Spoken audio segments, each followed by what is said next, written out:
নমস্কার দর্শক বন্ধুরা, কিচেন কামিংসের আবার একটি নতুন এপিসোডে সবাইকে স্বাগত জানাই। আশা করছি আমার সকল প্রিয় দর্শক বন্ধুরা সকলেই সুস্থ এবং ভালো আছো। তো আজকে আমি তোমাদের সামনে হাজির হয়ে গেছি লাউ পাতার ভর্তা রেসিপি নিয়ে। এটা ছোটবেলায় আমার ঠাকমার কাছ থেকে শেখা।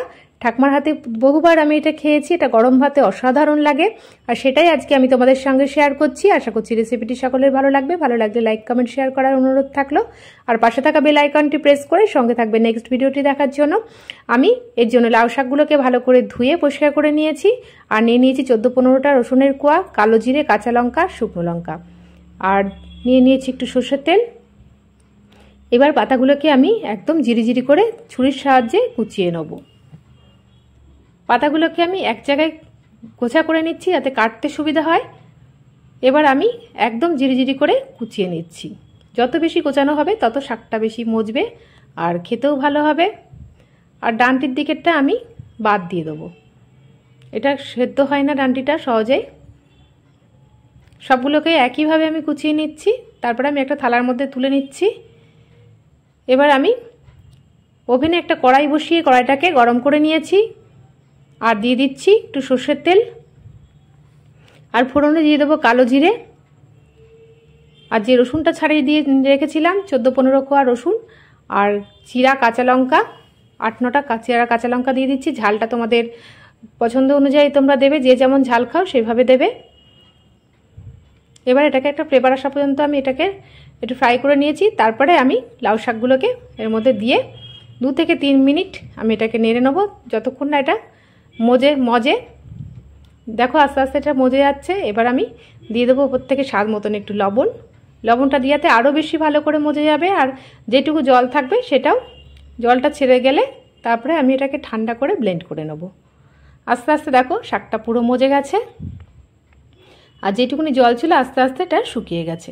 তোমরা চাইলে এটাকে ভাপ দিয়েও করতে পারো, তবে এইভাবে তেল আর কালো জিরে কাঁচা লঙ্কা দিয়ে ফোড়ন দিয়ে করলে এটার বেশি একটা ফ্লেভার ছাড়ে, খেতেও বেশি স্বাদ হয়। 2 রকমভাবে করা যায়, ভাপ দিয়ে নিয়েও করা হয়, তারপরে এটাকে বেটে তারপরে ফ্রাই করতে পারো। আমি প্রথমে একটুখানি ফ্রাই করে নিলাম, তারপরে আবার ব্লেন্ড করে নিয়ে আমি ফ্রাই করব। এবার একটা থালার মধ্যে তুলে নিয়েছি ঠান্ডা করে নিয়ে। এবার আমি মিক্সিতে ব্লেন্ড করে নেব। তোমরা চাইলে শিলনোড়াতেও এটাকে বেটে নিতে পারো, সময় কম থাকলে মিক্সিতে বেটে নিতে পারো। এবার আমি এটাকে মিহি করে ব্লেন্ড করে নিচ্ছি।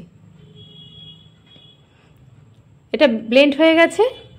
এবার আমি কড়াইতে আরও একবার তেল দিয়ে আমি এটাকে ফ্রাই করে নেব।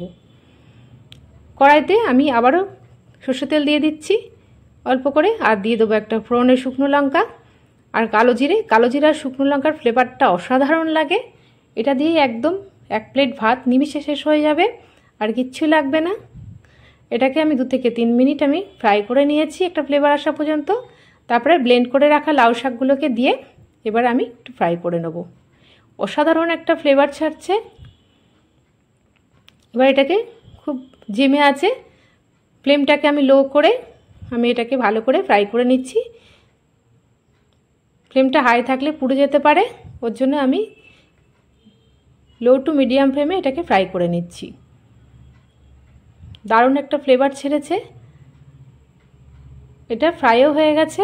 এবার আমি ওপর থেকে স্বাদ মতন নুন ঝাল মিষ্টি ব্যালেন্সের জন্য একটু দিয়ে দিচ্ছি চিনি। যারা চিনি খাও না তারা এটাকে স্কিপ করতে পারো। চিনিটাকে ব্লেন্ড করে নিয়েছি, তারপরে আমি এবার একটা প্লেটের মধ্যে তুলে নিচ্ছি। এটা গরম গরম ভাতের সাথে খুবই ভালো লাগবে। আশা করছি রেসিপিটি সকলে ট্রাই করবে আর ভালো লাগবে রেসিপিটি ভালো লাগলে লাইক কমেন্ট শেয়ার করার অনুরোধ থাকলো। আবার আসবো নতুন রেসিপি নিয়ে। আজকের মতন এইটুকুনি। ভালো থাকবে, সুস্থ থাকবে, ধন্যবাদ।